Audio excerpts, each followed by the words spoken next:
Hi everyone.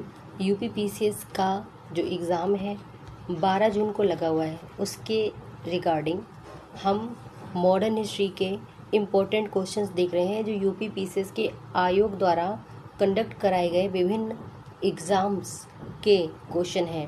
ठीक है, तो आज हमारा ये सेकेंड वीडियो लेक्चर है। पहले वीडियो लेक्चर में हमने यूरोपियों के आगमन से लेकर के जो पत्र पत्रिकाएँ हैं यहाँ तक कवर किया है, जिसमें प्रेस का विकास वगैरह भी है, तो कुछ क्वेश्चन उसमें शामिल थे। आज हम देख रहे हैं राष्ट्रीय आंदोलन में जो 1857 की क्रांति है, यहाँ शुरू करेंगे और बंगाल विभाजन तक के कंटेंट को देखने वाले हैं। काफ़ी अच्छे प्रश्न हैं और आए हुए प्रश्न हैं, इन्हें ज़रूर देखिए।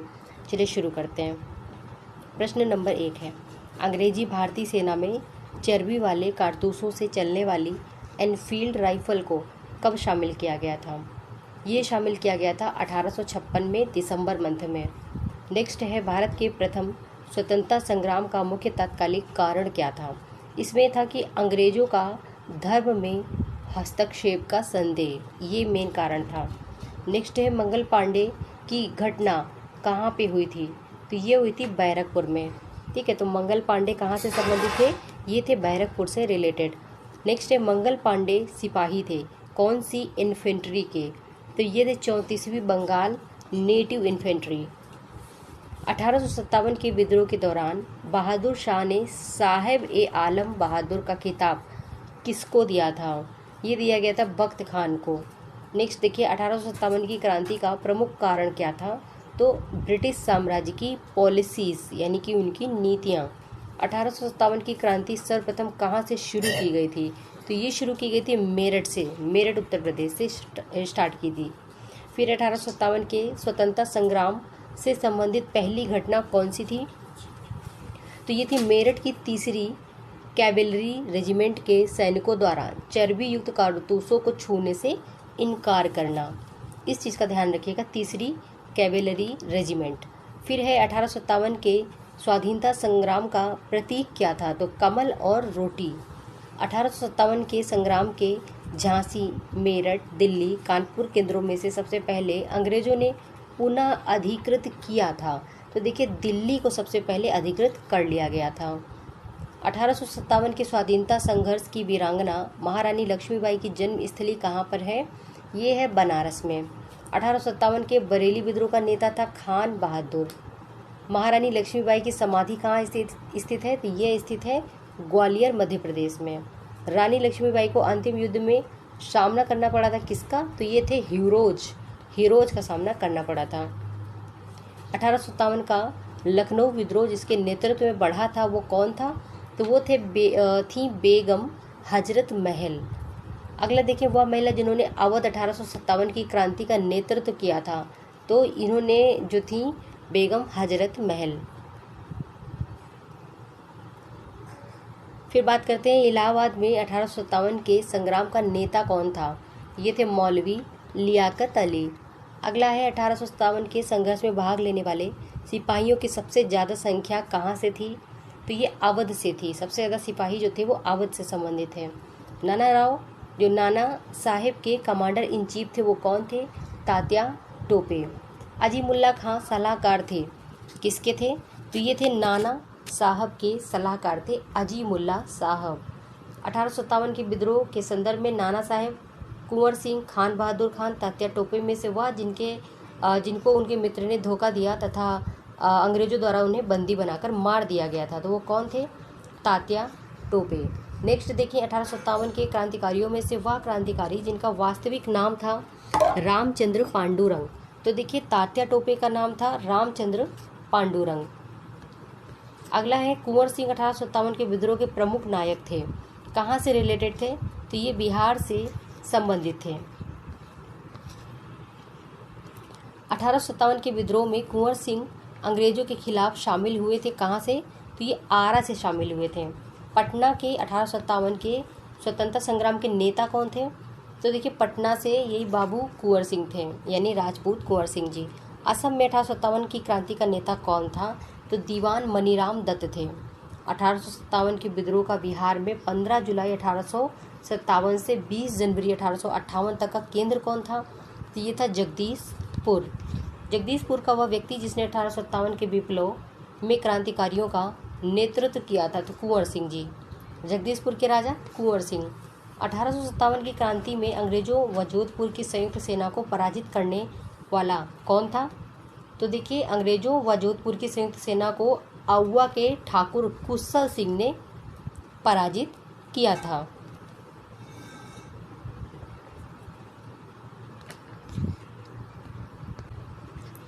अगला देखिए, अजमेर, जयपुर, नीमच तथा आउवा में से राजस्थान में 1857 की क्रांति का केंद्र नहीं था? तो देखिए, जयपुर में 1857 की केंद्र नहीं थी, बाकी अजमेर में थी, नीमच में थी और आउवा में थी। और आउवा के ठाकुर कुशल सिंह के बारे में भी बताया था। तो इन्होंने जो है जोधपुर की और अंग्रेजों की दोनों की सेना को परास्त किया था। नेक्स्ट है चंद्रशेखर आज़ाद, राम प्रसाद बिस्मिल, शहादत खान, माखनलाल चतुर्वेदी में से 1857 में अंग्रेजों से संघर्ष किसने किया था? तो देखिए, 1857 में अंग्रेजों से संघर्ष किया गया था शहादत खान की तरफ से। याद रखिएगा इस चीज़ को। अगला प्रश्न है मौलवी अहमदुल्ला शाह, मौलवी इमदादुल्ला और मौलाना फजल हक तथा खैराबादी के साथ साथ देखिए, मौलाना फजल हक खैराबादी एक है और नवाब लियाकत अली। इनमें से 1857 के विद्रोह में अंग्रेजों का सबसे कट्टर दुश्मन कौन था? तो देखिए, मौलवी अहमदुल्ला शाह जो थे अंग्रेजों के कट्टर दुश्मन थे। 1857 के विद्रोह को देखने वाले उर्दू कवि कौन थे? तो मिर्जा गालिब। सुप्रसिद्ध उर्दू शायर मिर्जा गालिब का मूल स्थान था आगरा। आज़ादी की पहली लड़ाई 1857 में किसने भाग नहीं लिया था? तो भगत सिंह जी ने उसमें भाग नहीं लिया था। 1857 के विद्रोह में बेगम हजरत महल, कुंवर सिंह, ऊधम सिंह तथा मौलवी अहमदुल्ला में से कौन संबद्ध नहीं था? तो देखिए, 1857 के विद्रोह में ऊधम सिंह संबद्ध नहीं थे। 1857 के स्वतंत्रता संग्राम में अंग्रेजों की सबसे ज़्यादा सहायता करने वाला राजवंश कौन था? तो ग्वालियर के सिंधिया ने सबसे ज़्यादा सहयोग किया था अंग्रेजों को। भारत में शिक्षित मध्य वर्ग ने क्या किया था? तो 1857 में वो क्या थे? न्यूट्रल बने रहे। उन्होंने कोई हस्तक्षेप नहीं किया, कोई मदद नहीं की, कोई एकदम न्यूट्रल थे वो। ठीक है। नेक्स्ट है खेतीहर, मजदूर, साहूकार, कृषक तथा जमींदार वर्गों में 1857 के विद्रोह में किसने भाग नहीं लिया था? तो देखिए, साहूकार और जमींदारों ने भाग नहीं लिया था। झांसी, चित्तौड़, जगदीशपुर तथा लखनऊ में से वह क्षेत्र जो 1857 के विद्रोह से प्रभावित नहीं था? तो इसमें देखिए, चित्तौड़ जो था वो 1857 के विद्रोह से प्रभावित नहीं था। बाकी झांसी से रानी लक्ष्मीबाई, जगदीशपुर से बाबू कुंवर सिंह, लखनऊ से बेगम हजरत महल शामिल थे। नेक्स्ट है बिहार के दानापुर, पटना, आरा और मुजफ्फरपुर तथा मुंगेर में से 1857 की जो विद्रोह से अप्रभावित भाग कौन सा था? तो देखिए, दानापुर में बाबू जो थे कुंवर सिंह जी थे, पटना में कोई पीर अली थे और आरा में भी जगदीशपुर जी ही थे। दानापुर में कोई और नाम था। ठीक है, तो ये याद नहीं आ रहा।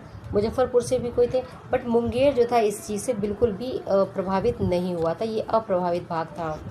नेक्स्ट है सुमेल देखना होगा। दिल्ली में थे बख्त खान और अवध में थे आपके मौलवी अहमदुल्ला, आरा से थे कुंवर सिंह, कानपुर से थे नाना साहेब और दिल्ली से थे बेगम जीनत महल जो थी वो दिल्ली से थी। बेगम जीनत महल कहाँ से थी? दिल्ली से थी। और हजरत महल थी आगरा से, लखनऊ से, याद रखिए। झांसी से कौन थी? रानी लक्ष्मीबाई, बताया गया अभी। लखनऊ से बेगम हजरत महल, कानपुर से अजीमुल्ला खां, कानपुर से कौन थे? अजीमुल्ला खां। फैजाबाद से थे मौलवी अहमद शाह, मौलवी अहमदुल्ला शाह। अब आते हैं अगले प्रश्न की ओर। क्रांतिकारियों के नाम और स्थान देखना है। नाना साहेब थे कानपुर से, नवाब हामिद अली खान दिल्ली से थे, मौलवी अहमदुल्ला दिल्ली से थे, मौलवी अहमदुल्ला लखनऊ से थे और जो नवाब हामिद अली खान थे ये दिल्ली से थे। मनीराम दीवान जी थे असम से। अगला देखिए, 1857 के विद्रोह के समय भारत का गवर्नर जनरल कौन था? लॉर्ड कैनिन जो था वो 1857 के टाइम पे भारत का गवर्नर जनरल था, कैनिन। और 1857 विद्रोह के समय बैरकपुर में ब्रिटिश कमांडिंग ऑफिसर कौन था? तो बैरकपुर की अगर बात करें तो जॉन बेनेट हैरसे था। कौन था? जॉन बेनेट हैरसे। फिर 1857 ईस्वी में इलाहाबाद को आपातकालीन मुख्यालय किसने बनाया था? कैनिन ने बनाया था। 1857 के विद्रोह के समय ब्रिटिश प्रधानमंत्री कौन थे? विस्कॉन्ट पाम्स्टन, याद रखिएगा। 1857 का विद्रोह मुख्यतः कहाँ क्यों असफल रहा था? तो देखिए कोई समान योजना और केंद्रीय संगठन था, इसमें इसकी कमी थी। 1857 का प्रथम स्वतंत्रता संग्राम असफल क्यों हुआ? क्योंकि सिपाहियों में उद्देश्य की एकता की कमी थी। प्रायः भारतीय राजाओं ने ब्रिटिश सरकार का साथ दिया था और ब्रिटिश सिपाही कहीं अच्छे सज्जित और संगठित थे। नेक्स्ट है, और अंग्रेज राजपूत राज्यों में 1857 के विद्रोह को दबाने में सफल रहे, क्यों? क्योंकि स्थानीय शासकों ने क्रांतिकारियों का साथ नहीं दिया था। एक एक स्टेटमेंट याद रखना, इसी प्रकार से प्रश्न आपके आ जाते हैं कभी कभी। जनरल जॉन निकल्सन, जनरल नील, मेजर जनरल हैवलॉक तथा सर हेनरी लॉरेंस में से वह ब्रिटिश अधिकारी जिन्होंने लखनऊ में अपना जीवन खोया था। तो देखिए लखनऊ में अपना जीवन खोने वाले हैं जनरल नील, मेजर जनरल हैवलॉक तथा सर हेनरी लॉरेंस। जनरल नील हो गए, जनरल हैवलॉक हो गए, सर हेनरी लॉरेंस, तीनों ने लखनऊ में अपना जीवन खोया था। कथन देखना है, 1857 में प्रथम स्वतंत्रता संग्राम ब्रिटिश सरकार से स्वतंत्रता प्राप्त करने में असफल रहा। कारण है बहादुर शाह जफर के नेतृत्व को जन सहयोग नहीं मिला और अधिकांश महत्वपूर्ण रियासतों के शासक उनका साथ देने में कतरा गए थे। देखिए कारण, कथन और कारण दोनों सही हैं और उनका स्पष्टीकरण भी सही है। 1857 के विद्रोह को एक षड्यंत्र किसने कहा था? सर जेम्स आउट्रम एवं डब्ल्यू टेलर ने। वह आधुनिक भारतीय इतिहासकार जिसने 1857 के विद्रोह को स्वतंत्रता की पहली लड़ाई कहा था, वीडी सावरकर ने कहा था। भारतीय स्वाधीनता आंदोलन का सरकारी इतिहासकार कौन था? तो देखिए ये थे एस सेन, जो कि सरकारी इतिहासकार थे भारतीय स्वतंत्रता आंदोलन के। फिर बात करते हैं भारतीय भाषा में 1857 के विप्लव के कारणों पर लिखने वाला प्रथम भारतीय कौन था? ये थे सैयद अहमद खां। तथा कथित प्रथम राष्ट्रीय स्वतंत्रता संग्राम न प्रथम, न राष्ट्रीय, न ही स्वतंत्रता संग्राम था, आरसी मजूमदार ने कहा है। 1857 की क्रांति के बारे में सही धारणा है कि इसने भारत में ईस्ट इंडिया कंपनी के शासन प्रणाली को मृत प्राय बना दिया था। महारानी विक्टोरिया ने भारतीय प्रशासन को ब्रिटिश ताज के नियंत्रण में लेने की घोषणा कब की थी? तो ये की थी 1858 1 नवंबर को। साम्राज्ञी विक्टोरिया ने 1858 की घोषणा में भारतीयों को बहुत सी चीज़ें दिए जाने का आश्वासन दिया था और यह आश्वासन ब्रिटिश शासन ने पूरा किया था। तो ये कौन कौन से थे? रियासतों को हड़पने की नीति को समाप्त कर दिया जाएगा, ये बड़ा आश्वासन था। महारानी विक्टोरिया की उद्घोषणा 1858 का उद्देश्य यही था कि भारतीय राज्यों को ब्रिटिश साम्राज्य में मिलाने के किसी भी विचार पर परित्याग कर देना और भारतीय प्रशासन को ब्रिटिश क्राउन के अंतर्गत रखना। पब्लिक सर्विस आयोग, पील आयोग, हंटर आयोग, साइमन कमीशन में से 1857 के विद्रोह में दमन के बाद भारतीय फौज ने नव संगठन से संबंधित कौन सा आयोग था? तो ये था पील आयोग। 1857 के विद्रोह के बाद ब्रिटिश सरकार ने सिपाहियों का चयन किया। कहाँ से किया था? तो गोरखा, सिख, पंजाबी, उत्तर प्रदेश प्रांत से। याद रखिएगा इन चीज़ों को, ठीक है। और हमारा जो अगला टॉपिक शुरू हो रहा है अन्य जन आंदोलन। तो इन अन्य जन आंदोलन में भी काफ़ी सारे इंपॉर्टेंट क्वेश्चन फंसते चले, इन्हें देख लेते हैं। हमारा पहला क्वेश्चन है 1857 के विद्रोह के ठीक बाद बंगाल में सन्यासी विद्रोह, संथाल विद्रोह, नील उपद्रव तथा पावना उपद्रव में से विप्लव हुआ था किसका? तो देखिए 1857 के विद्रोह के तुरंत बाद नील उपद्रव का विप्लव हुआ था। आगे देखिए, नील कृषकों की दुर्दशा पर लिखी गई पुस्तक नील दर्पण के राइटर कौन है? दीन बंधु मित्र। वंदे मातरम लिखा गया है बंकिम चंद्र चटर्जी द्वारा। आनंद मठ में जो कथा वस्तु है वो है सन्यासी विद्रोह पर आधारित है। वह विद्रोह जिसका उल्लेख बंकिम चंद्र चटर्जी ने अपने उपन्यास आनंद मठ में करके प्रसिद्ध किया है, तो वो है सन्यासी विद्रोह। मुंगेर के बढ़ियाताल विद्रोह का उल्लेख क्या था? उद्देश्य क्या था बढ़ियाताल विरोध का? तो देखिए, बकास्त भूमि की वापसी की मांग करना। लाहौर, पटना, अमृतसर तथा पुणे में से 19वीं शताब्दी के दौरान होने वाले बहावी आंदोलन का मुख्य केंद्र कौन था? तो देखिए, बहावी आंदोलन का मुख्य केंद्र था पटना, याद रखिएगा। आगे देखते हैं, कूका आंदोलन को संगठित किसने किया था? गुरु राम सिंह ने। पागलपंथी विद्रोह वस्तुतः एक विद्रोह था, किसका था ये? पागलपंथी विद्रोह जो था वो गारों का विद्रोह था, ठीक है, गारों का। पागलपंथ की स्थापना करम शाह ने की थी। फराजी विद्रोह का नेता था दादू मियाँ। कौन था? दादू मियाँ। आगे देखिए नेक्स्ट है, फराजी कौन थे? तो ये थे फराजी जो थे वो हाजी शरीयतुल्लाह के अनुयायी थे। आगे देखिए, फराजी आंदोलन प्रारंभ किसने किया था? तो हाजी शरीयतुल्लाह ने प्रारंभ किया था। वेलिथम्पू ने अंग्रेजों के विरुद्ध आंदोलन कहाँ किया था? केरल में किया था। महाराष्ट्र में रामोसी कृषक जत्था किसने शुरू किया, स्थापित किया था? तो वासुदेव बलवंत फड़के ने। रामोसी विद्रोह सही रूप में जिस भौगोलिक इलाके में हुआ वो था पश्चिमी घाट। गडकरी विद्रोह कोल्हापुर में हुआ था। गडकरी विद्रोह कहाँ हुआ था? कोल्हापुर में। मानव बलि प्रथा का निषेध करने के कारण अंग्रेजों के विरुद्ध जो है विद्रोह करने वाले जनजाति का नाम था खोंड जनजाति। ठीक है, तो अभी एक मूवी आई थी RRR, तो उसमें इस जनजाति का जिक्र है। अगर आपने नहीं देखी तो देखिएगा, काफ़ी सही मूवी है। चलिए आगे देखते हैं। कोल जनजाति 1831-32 का नेतृत्व किया बुद्धो भगत ने। कोल विद्रोह 1831 से 32 नेतृत्व किया गया बुद्धू द्वारा या बुद्धो भगत द्वारा। बघेरा विद्रोह बड़ौदा में हुआ था। ब्रिटिश औपनिवेशिक व्यवस्था के विरुद्ध 1857 से पूर्व में भारत के विभिन्न भागों में हुए विद्रोहों का सही क्रम बताना होगा। तो देखिए, सबसे पहले बंगाल में सिपाही विद्रोह हुआ 1764 में। बिल्लौर सिपाही विद्रोह 1806 में हुआ। कच्छ का विद्रोह हुआ, तो कच्छ का विद्रोह 1819 से आपका 31 के बीच में। कोल विद्रोह 1831 से 32। संथाल विद्रोह हुआ 1855 से 56 के बीच में। तो याद रखिएगा, जो बिल्लौर सिपाही विद्रोह है वो 1806 में हुआ था। नेक्स्ट है विल्लोर के विद्रोह के समय बंगाल का गवर्नर जनरल कौन था? तो sir George Barlow. Bihar, Punjab, Sindh, Kathiawar में से वह क्षेत्र जिसमें आदिवासियों ने अंग्रेजों के विरुद्ध विद्रोह किया था। तो देखिए, बिहार में अंग्रेजों के विरुद्ध में आदिवासियों द्वारा विद्रोह किया गया था।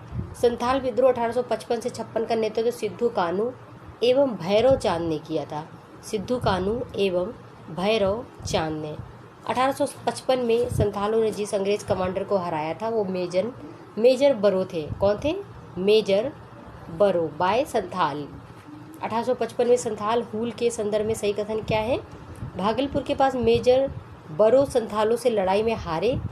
गोको या गोड्डा का एक महत्वपूर्ण नेता था गोको, और महाजन दीनदयाल राय भी एक महत्वपूर्ण नेता थे। संथाल विद्रोह के शांत हो जाने के बाद औपनिवेशिक शासन द्वारा किए गए उपाय कौन से थे? तो संथाल परगना नामक जो राज्य क्षेत्र था उनका सृजन किया गया। किसी संथाल का जो गैर संथाल भूमि अंतरण करना गैर कानूनी, ये चीज़ हुई थी संथाल विद्रोह के शांत हो जाने के बाद। भील विद्रोह, कोल विद्रोह, रंपा विद्रोह तथा संथाल में से वह विद्रोह जो महाराष्ट्र में हुआ था, तो ये हुआ था भील विद्रोह। मेवाड़ बांगड़ के पास और जो पास के क्षेत्र में भीलों में सामाजिक सुधार के लिए लसोड़िया आंदोलन का सूत्रपात किसने किया था? तो देखिए, लसोड़िया आंदोलन का सूत्रपात किया था गोविंद गिरी ने। उलगुलान विद्रोह था किससे संबंधित था? तो ये बिरसा मुंडा से जुड़ा था।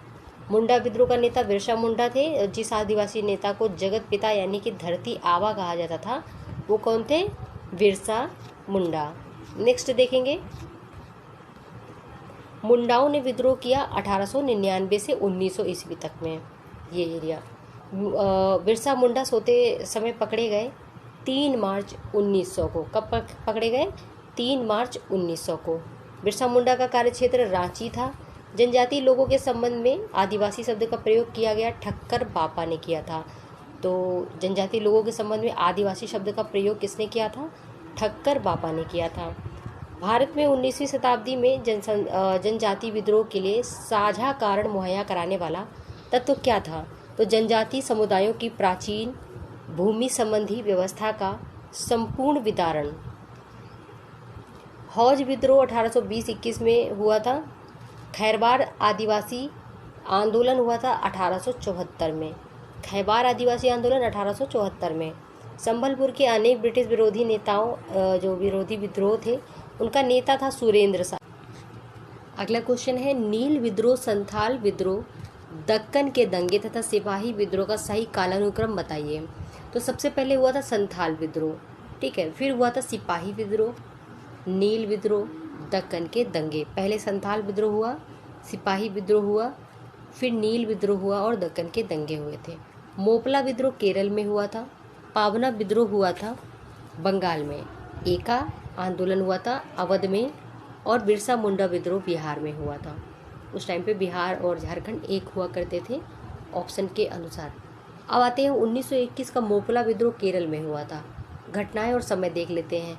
बैरकपुर विद्रोह नवंबर 1824 में हुआ था। तो बैरकपुर विद्रोह कब हुआ था? नवंबर 1824 में। बरहामपुर विद्रोह हुआ था फरवरी 1857 में।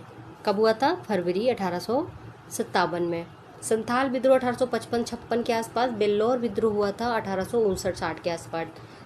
दक्कन कृषक दंगे 1875। याद रखिए, ये प्रश्न आते हैं, ठीक है, यूपीपीसीएस में बहुत अच्छी तरीके से पूछे जाते हैं। पावना विद्रोह 1873-85 में हुआ था, 73 से 85 में। एका विद्रोह हुआ था 1922 में। ताना भगत आंदोलन 1914, तेभागा आंदोलन 1947 से, ठीक है। और रंपा विद्रोह जो हुआ था ये हुआ था आपका 1889 से 80 के टाइम पे। जयंतिया विद्रोह 1860 से 63, अहोम 1828, कोल विद्रोह हुआ था 1831 से 32, कूका विद्रोह हुआ था 1840 से 72 और कुकी विद्रोह ये हुए थे 1817 से 19 के साइड में। देखिए कूका विद्रोह और कुकी विद्रोह के बारे में थोड़ा सा बताइए कि कूका विद्रोह किस लोकेशन में हुआ था और कुकी विद्रोह किस लोकेशन में हुआ था, कमेंट करिएगा। आगे देखिए कोली विद्रोह हुआ था 1884 से 85 के टाइम पे। चुआर विद्रोह हुआ था 1868 के टाइम पे, ठीक है। आगे बढ़ते हैं।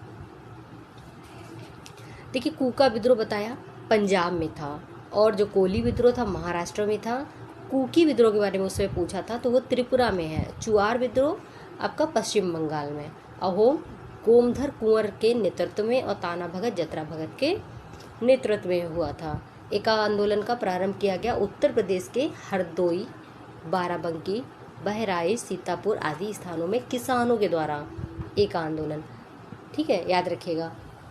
अंग्रेजों के विरुद्ध भीलों द्वारा ये क्रांति प्रारंभ की गई थी मध्य प्रदेश एवं महाराष्ट्र, याद रखिए। नेक्स्ट है ताना भगत आंदोलन, जतरा उरांव से ने जो है प्रारंभ किया था। कब? 1914 में। तेभागा आंदोलन 1946 बंगाल से प्रारंभ हुआ किसान सभा के नेतृत्व में। महात्मा गांधी एवं उनके विचारों से प्रभावित होने वाले प्रथम आदिवासी नेता कौन थे? जोड़ा नांग। कौन थे? जोड़ा नांग, याद रखिए इसको, क्योंकि ये महात्मा गांधी एवं उनके विचारों से प्रभावित होने वाले पहले आदिवासी थे। क्या नाम था इनका? जोड़ा नांग, याद रखिए। आधुनिक भारत में शिक्षा का विकास अत्यंत महत्वपूर्ण टॉपिक है, इस चीज़ को ध्यान रखिए क्योंकि इससे काफ़ी सारे प्रश्न फंस जाते हैं, ठीक है। और काफ़ी सारे इन द सेंस की लगभग सारे एग्जाम्स में इससे प्रश्न आने की संभावना रहती है। तो आधुनिक भारत में जो शिक्षा का विकास है, इसमें पहला प्रश्न है, भारत में अंग्रेजों ने प्रथम मदरसा कहाँ स्थापित किया था? ये किया था कलकत्ता में। एशियाटिक सोसाइटी ऑफ बंगाल के संपादक सर विलियम जोन्स थे, 1774 का, ठीक है। फिर है बनारस में प्रथम संस्कृत विश्वविद्यालय की स्थापना किसने की थी? तो जोनाथन डंकन ने की थी। फ्रेंड्स देखिए यहाँ पे एक चीज़ आपको बता दें फिर से कि जो एशियाटिक सोसाइटी ऑफ बंगाल थे ये सर विलियम जोन्स के द्वारा 1784 में की गई थी, इस चीज़ को ध्यान रखिए। अब देखिए कथन और कारण। बंगाल की एशियाटिक सोसाइटी की स्थापना वॉरेन हेस्टिंग के टाइम पे हुई थी और उसने सर विलियम जोन्स के पक्ष में विद्वत संस्था की अध्यक्षता का प्रस्ताव अस्वीकार कर दिया था।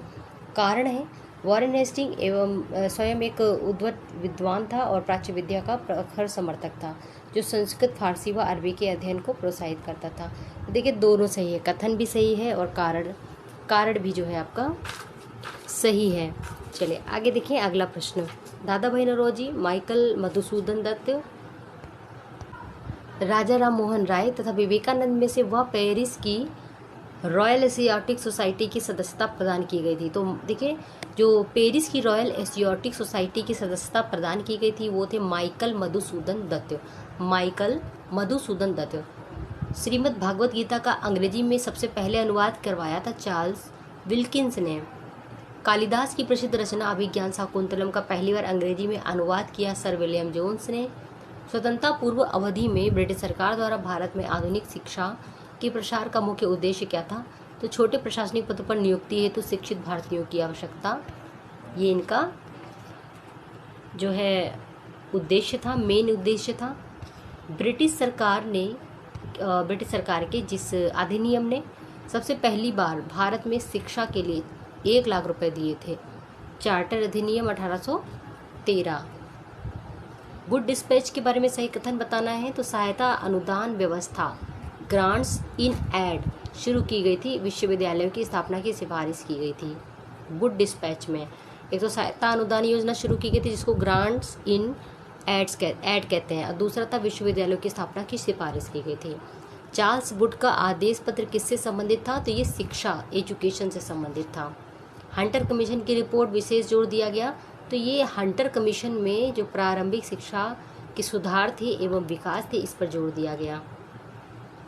नेशनल काउंसिल ऑफ एजुकेशन की स्थापना, तो ये नेशनल काउंसिल ऑफ एजुकेशन की स्थापना हुई थी 15 अगस्त 1906 को।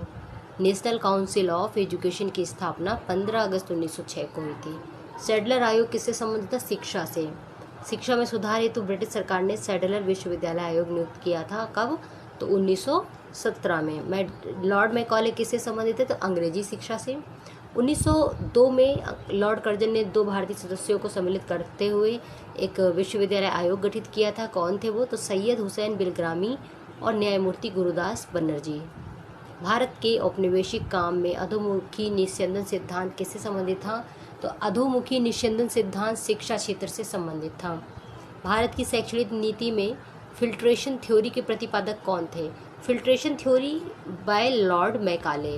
तो फिल्ट्रेशन थ्योरी जो शिक्षा में थी, शिक्षा शैक्षणिक नीति जो थी इसमें फिल्ट्रेशन थ्योरी के प्रतिपादक लॉर्ड मैकाले थे।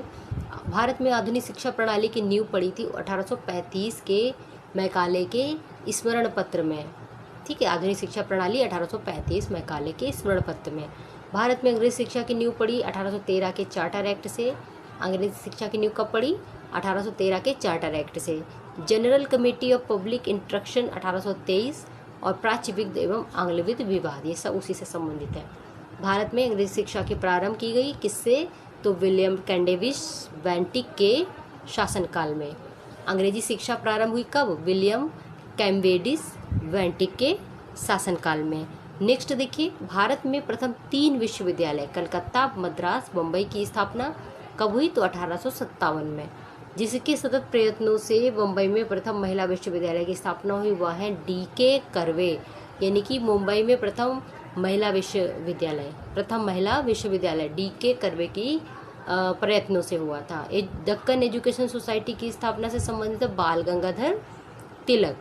Hindu college Calcutta, Delhi college, Mayo college, Muslim Anglo oriented college में सबसे पहले किसकी स्थापना की थी? हिंदू कॉलेज कलकत्ता।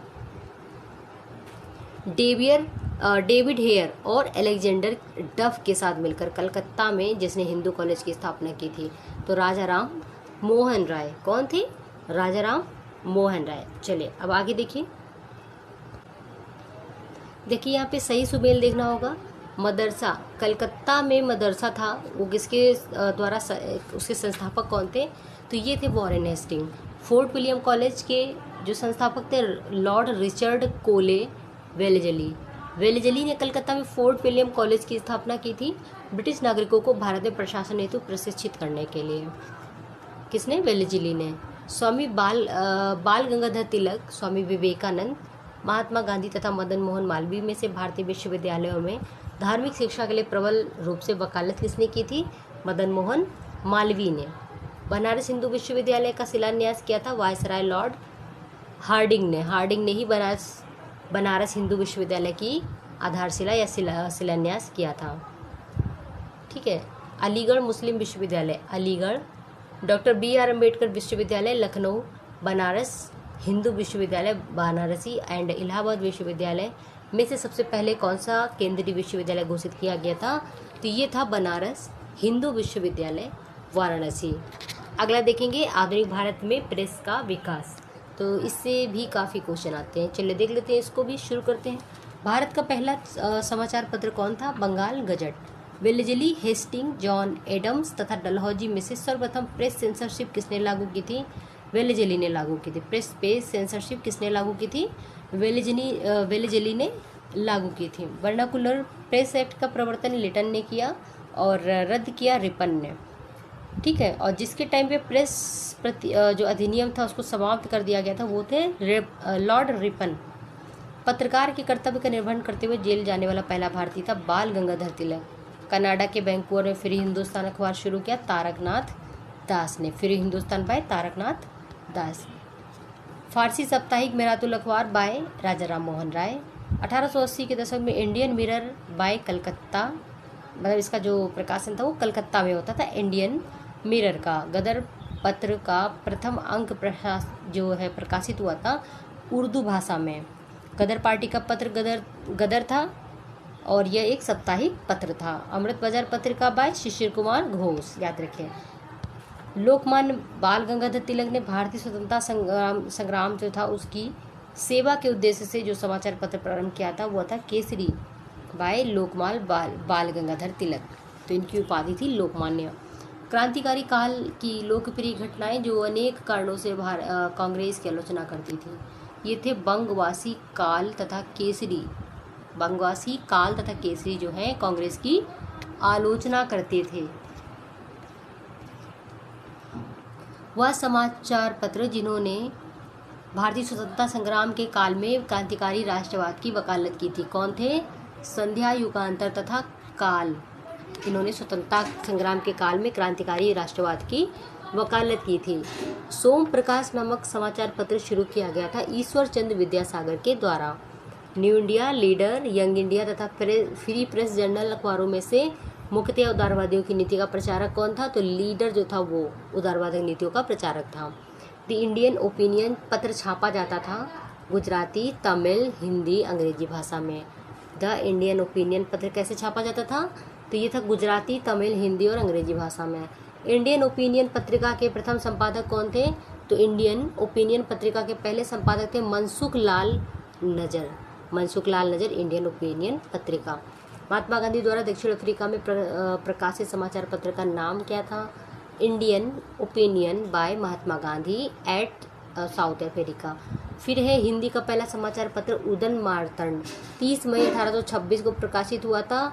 ये कहाँ? कलकत्ता में प्रकाशित हुआ था। एक साप्ताहिक के रूप में यंग इंडिया का शुभारंभ किया था home rule party Mahatma Gandhi. Home rule party Mahatma Gandhi bye जो है Young India by Mahatma Gandhi.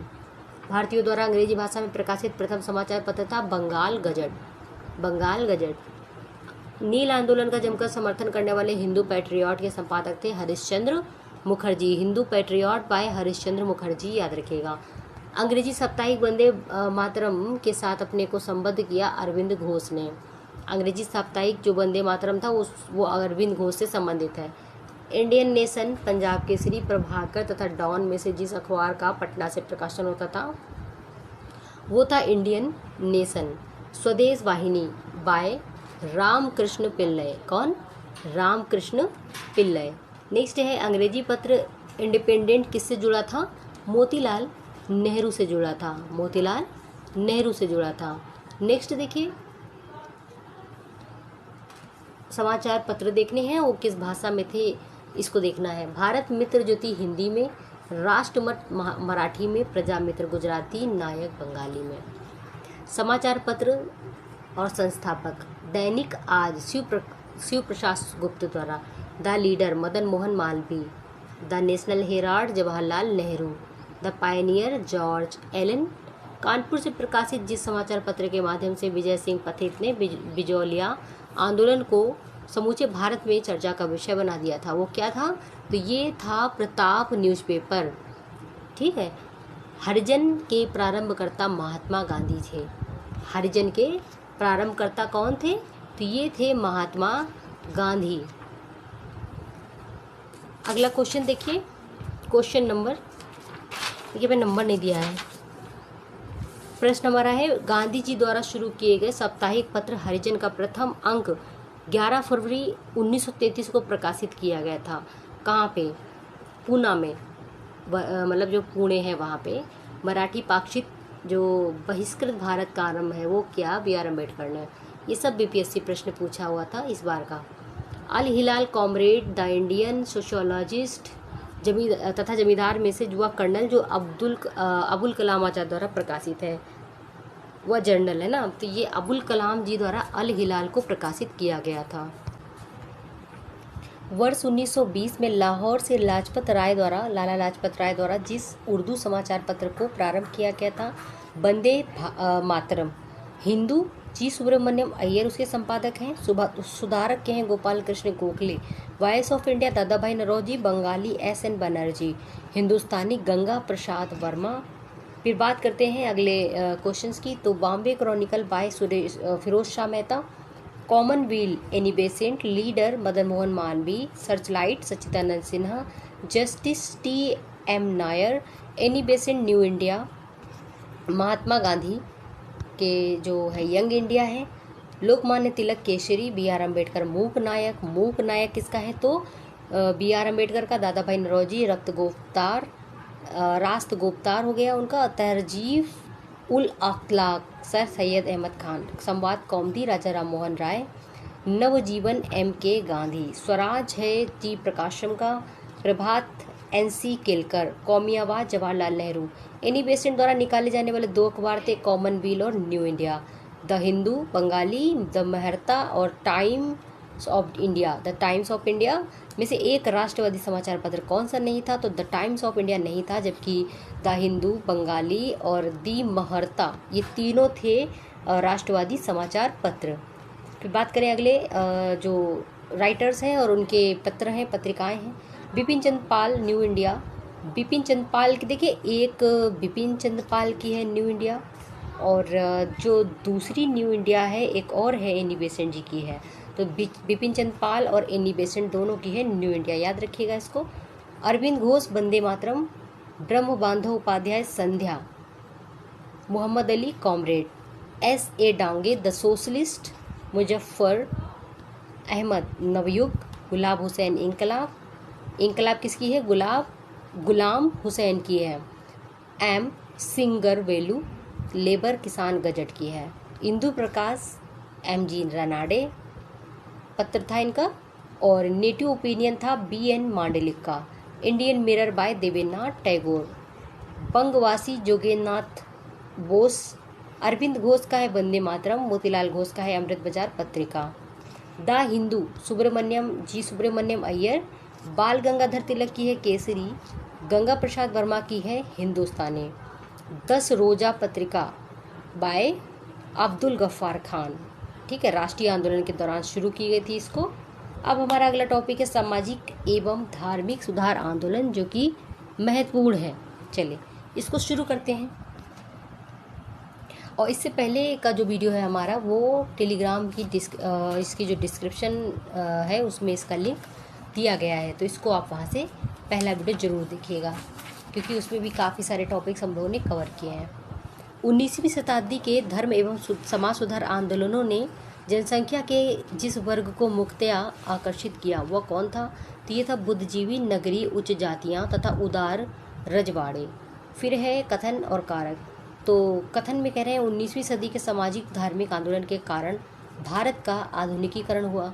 कारण कह रहे हैं कि सामाजिक धार्मिक आंदोलन के मूल में बुद्धिवाद, वैज्ञानिक दृष्टिकोण तथा अन्य ऐसे विचार थे जो आधुनिकता के आधार पे माने जाते हैं। तो देखिए दोनों सही हैं और दोनों जो है व्याख्या भी हो रही है। चले आगे देखते हैं। कुलीन जमींदार, नवीन धनवान व्यापारी, शिक्षित हिंदू मध्यम वर्ग तथा शिक्षित मुसलमान में से वह वर्ग जिसे सर्वप्रथम पश्चिमी सभ्यता ने प्रभावित किया था। तो सबसे पहले शिक्षित हिंदू मध्यम वर्ग को पश्चिमी सभ्यता ने प्रभावित किया था। भारतीय जागृति का जनक राजा राम मोहन राय, भारतीय पुनर्जागरण का पिता राजा राम मोहन राय, भारतीय राष्ट्रवाद का जनक राजा राम मोहन राय, भारतीय राष्ट्रवाद का पैगंबर राजा राम मोहन राय, भारतीय पुनर्जागरण का आंदोलन पिता राजा राम मोहन राय को, पुनर्जागरण आंदोलन का अग्रणी दूत भी राजा राम मोहन राय, भारत का प्रथम आधुनिक पुरुष भी राजा राम मोहन राय को कहा जाता था। राजा राम द्वारा यानी कि इनको इतना सारा कुछ कहा जाता था। इनके द्वारा प्रमाणित स्थापित प्रथम संस्था आत्मीय सभा थी। राजा राम मोहन राय द्वारा ब्रह्म समाज 1828 में स्थापित किया गया था। इनके द्वारा इनको राजा की उपाधि अकबर द्वितीय ने दी थी। राजा राम मोहन राय की समाधि ब्रिस्टल इंग्लैंड में है। इनकी मृत्यु वहीं पर हुई थी। Calcutta Unitarian committee, tabernacle of new dispensation तथा इंडियन रिफॉर्म एसोसिएशन में केशव चंद्र सेन का संबंध किससे है? तो केशव चंद्र सेन का संबंध है टेबरनेकल ऑफ न्यू डिस्पेंसेशन तथा इंडियन रिफॉर्म एसोसिएशन की स्थापना से केशव चंद्र सेन जुड़े हैं। ब्रह्म समाज के संस्थापक भी केशव चंद्र सेन थे। ब्रह्म समाज का सिद्धांत एक देववाद पर आधारित है और जो है बाल विवाह, सती प्रथा, पश्चात शिक्षा, मूर्ति पूजा में से जिसका विरोध राजा राम मोहन राय ने नहीं किया था तो वो थी पाश्चात्य शिक्षा, जिसका विरोध उन्होंने नहीं किया था। ब्रह्म समाज के बारे में सही है कि इसने मूर्ति पूजा का विरोध किया, धार्मिक ग्रंथों की व्याख्या के लिए पुरोहित वर्ग को अस्वीकारा। दिग्दर्शन समाचार चंद्रिका, संवाद कौमुदी, बंगाल गजट में से वह जिसे राजा राम मोहन राय धार्मिक सामाजिक विचारों के विरोध में जो है प्रारंभ किया गया था। तो समाचार चंद्रिका को शुरू किया गया था। किसको? समाचार चंद्रिका को। 19वीं शताब्दी के उत्तरार्ध में नव हिंदूवाद के सर्वश्रेष्ठ प्रतिनिधि कौन थे? स्वामी विवेकानंद थे। विवेकानंद ने शिकागो में आयोजित पार्लियामेंट ऑफ वर्ल्ड्स रिलीजन में भाग लिया 1893 में। वह प्रख्यात समाज सुधारक जिन्होंने ज्ञान योग, कर्मयोग तथा राजयोग नामक पुस्तकें लिखी। स्वामी विवेकानंद ने।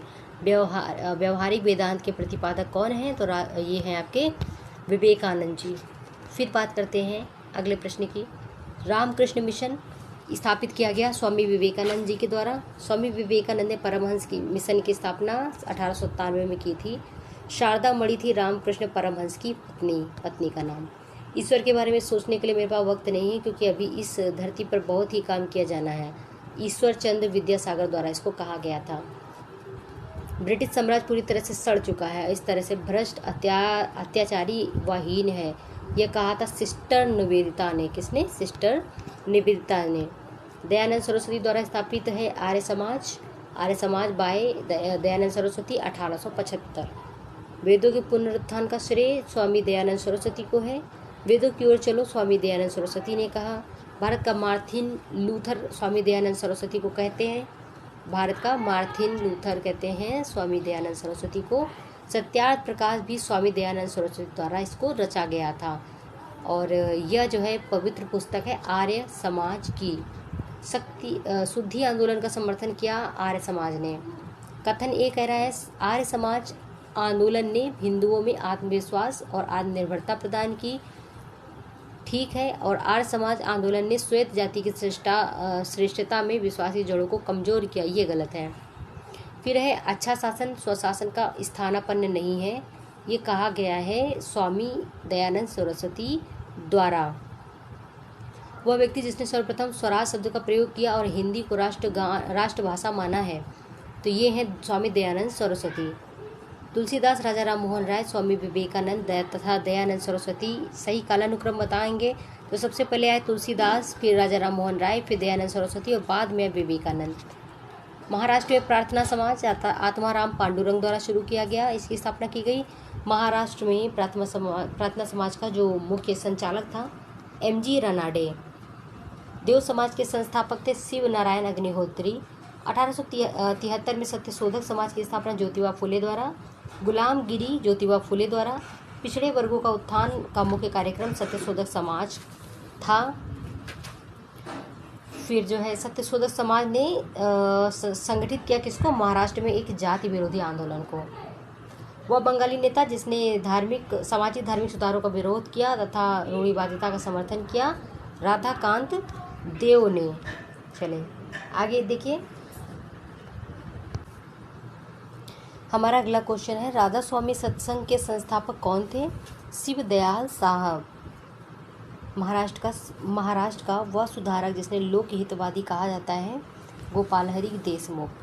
महाराष्ट्र में विधवा पुनर्विवाह अभियान का नेतृत्व किया विष्णु परशुराम पंडित ने। महाराष्ट्र में विष्णु परशुराम पंडित ने। 19वीं सदी के महानतम फारसी समाज सुधारक कौन थे? तो Behram ji M Malabari. The age of consent act 1891 में पारित किया गया था। देखिए यहाँ पे उसका प्रधान संबल था सामाजिक और धार्मिक सुधार। उसने सामाजिक बुराइयों के निराकरण के लिए विधान निर्माण का सहारा लिया और बाल विवाह पर्दा प्रथा के उन्मूलन के लिए अविराम परिश्रम किया। सामाजिक समस्याओं पर राष्ट्रीय स्तर पर विचार विमर्श को प्रोत्साहित करने हेतु उसने भारतीय राष्ट्रीय सामाजिक का जो सम्मेलन थे उनका उद्घाटन किया, जिससे अधिवेशन वर्षों तक भारतीय राष्ट्रीय कांग्रेस के साथ होते रहे। इस उदाहरण में सांकेतिक जो व्यक्ति था वो कौन है, तो ये थे Mahadev Govind Ranade. Servant of India society GK Gokhale, Gopal Krishna Gokhale. Social service league MN Joshi. सेवा समिति HN कुंजरू, हृदयनाथ कुंजरू। भारतीय स्वतंत्रता आंदोलन के समय राष्ट्रीय सामाजिक आंदोलन सम्मेलन का गठन किया गया। इसके गठन के लिए उत्तरदायी कारण था भारतीय राष्ट्रीय कांग्रेस अपने कार्यक्रम में सामाजिक सुधारों को नहीं रखना चाहती थी, इसलिए प्रस्तुत उद्देश्य के लिए अपने अलग से जो संगठन था बनाने का सुझाव दिया था। नेक्स्ट है सही कथन क्या है, तो देखिए केशव चंद्र सेन के नेतृत्व में ब्रह्म समाज ने नारी शिक्षा के लिए आंदोलन चलाया था। विनोबा भावे ने शरणार्थियों में काम करने के लिए सर्वोदय योजना की स्थापना की थी। 1856 में जो कानून पारित हुआ था वह है धार्मिक असुविधा कानून तथा हिंदू विधवा पुनर्विवाह कानून। पश्चिमी भारत के DK कर्वे का नाम जिस संदर्भ में आता है तो स्त्री शिक्षा और विधवा पुनर्विवाह में आता है। वह व्यक्ति जिसने विधवा पुनर्विवाह के लिए संघर्ष किया और उसे कानूनी रूप से वैध बनाने में सफलता प्राप्त की, ईश्वरचंद्र विद्यासागर। 1829 में विलियम बेंटिंक ने सती प्रथा को कानून द्वारा अपराध घोषित किया। 1856 में सरकार ने कानून बनाया जिसके अनुसार हिंदू विधवा पुनर्विवाह कर सकती हैं तथा 1875 में जो स्वामी दयानंद सरस्वती द्वारा आर्य समाज की स्थापना की गई थी। फिर बात करते हैं 1843 के एक्ट 5 ने गैर कानूनी बना दिया किसको, तो गुलामी दास्तां को। 1843 था इस एक्ट ने। 1872 में नेटिव मैरिज एक्ट को पारित करने में महत्वपूर्ण भूमिका निभाई केशव चंद्र सेन ने। Native marriage act 1872। बाल विवाह प्रथा को कंट्रोल करने के लिए 1872 में सिविल मैरिज एक्ट ने लड़कियों के विवाह की जो न्यूनतम उम्र कितनी कर दी थी, तो ये कर दी गई थी 14 वर्ष। फिर बात करें 1853 में जन्मे पश्चिमी भारत के पारसी थे, इंडियन स्पेक्टेटर तथा वॉइस ऑफ इंडिया के संपादक थे, समाज सुधारक भी थे। तो ये जो है BM मालाबारी थे। कौन थे? BM मालाबारी। शारदा अधिनियम के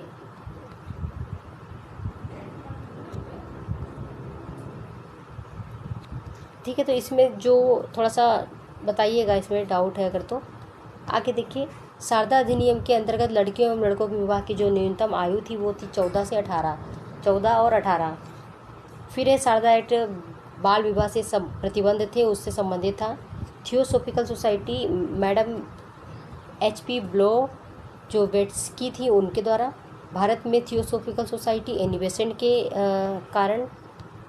राजा राम मोहन राय ब्रह्म समाज, स्वामी दयानंद सरस्वती आर्य समाज, स्वामी विवेकानंद रामकृष्ण मिशन, महादेव गोविंद रानाडे प्रार्थना समाज।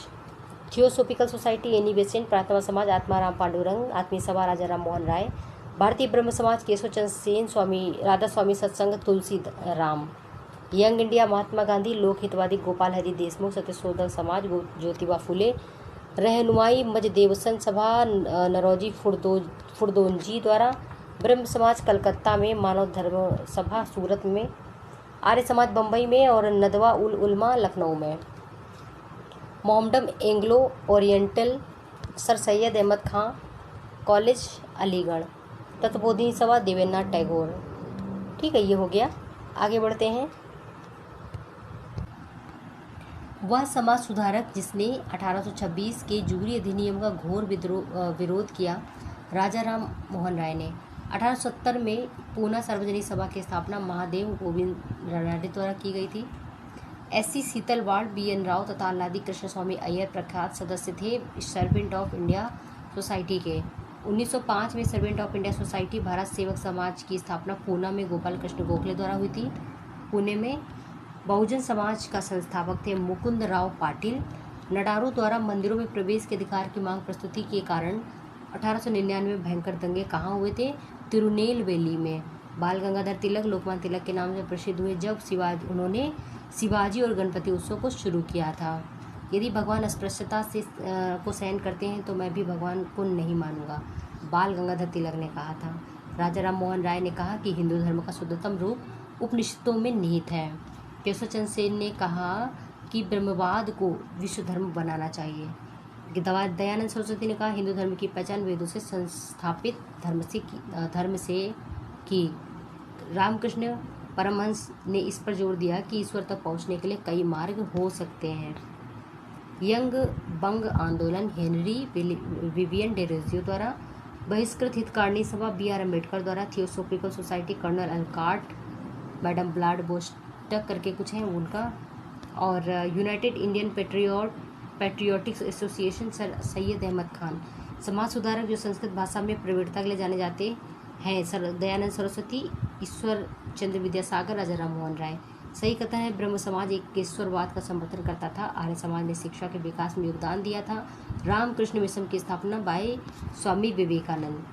भारत में नारी आंदोलन प्रारंभ हुआ था ज्योतिबा फुले की प्रेरणा से।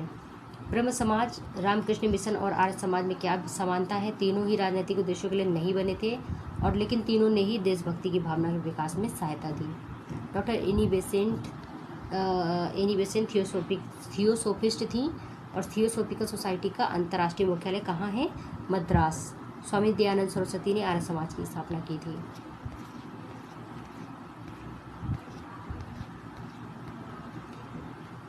देखिए, अखिल भारतीय अस्पृश्यता लीग महात्मा गांधी द्वारा, अखिल भारतीय किसान सभा स्वामी सहजानंद सरस्वती के द्वारा, आत्मसम्मान आंदोलन E.P. रामास्वामी आयंगर द्वारा, नव बौद्धवाद के प्रवर्तक है डॉक्टर B.R. अम्बेडकर।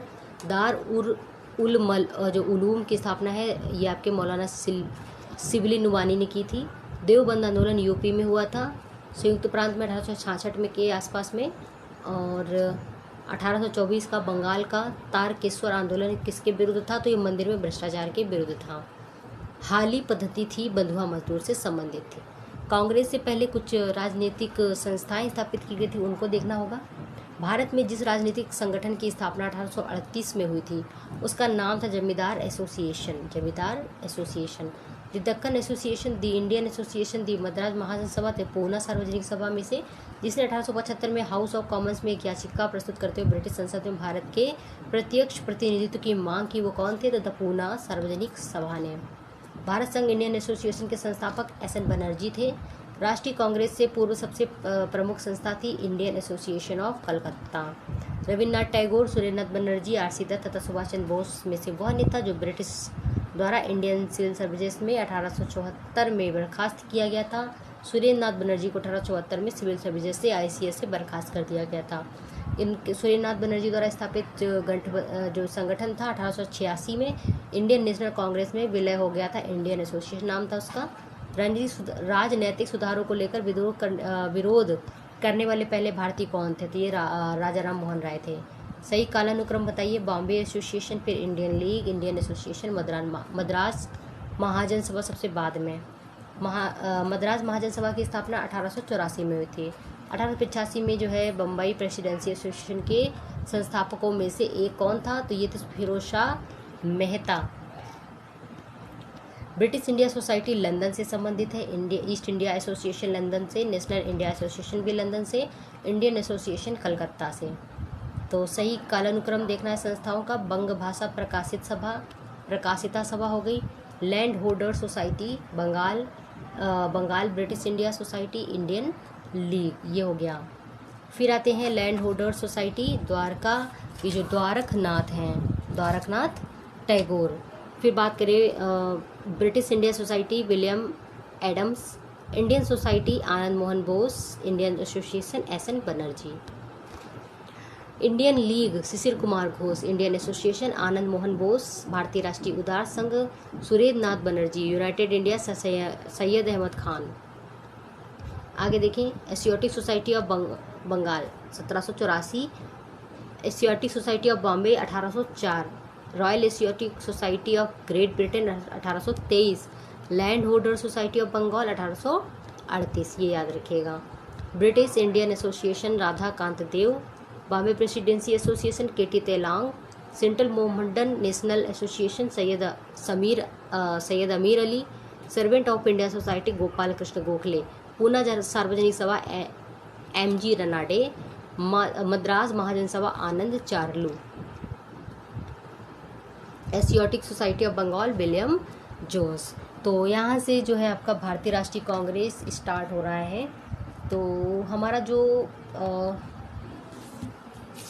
वेट एक मिनट, हाँ, जो हमारा अगला टॉपिक होगा भारतीय राष्ट्रीय कांग्रेस से शुरू होगा। ठीक है, वीडियो थोड़ा लेंदी हो रहा है इसलिए इसको यहीं पे ख़त्म करना होगा। तो अगले वीडियो में मिलेंगे आपसे। और ये सारे प्रश्न आपके यूपी PCS, बिहार PCS सबके लिए बहुत ज़्यादा उपयोगी है, इन्हें देखना ना भूलें। नए हैं तो चैनल को ज़रूर सब्सक्राइब करें। मिलते हैं अगले वीडियो।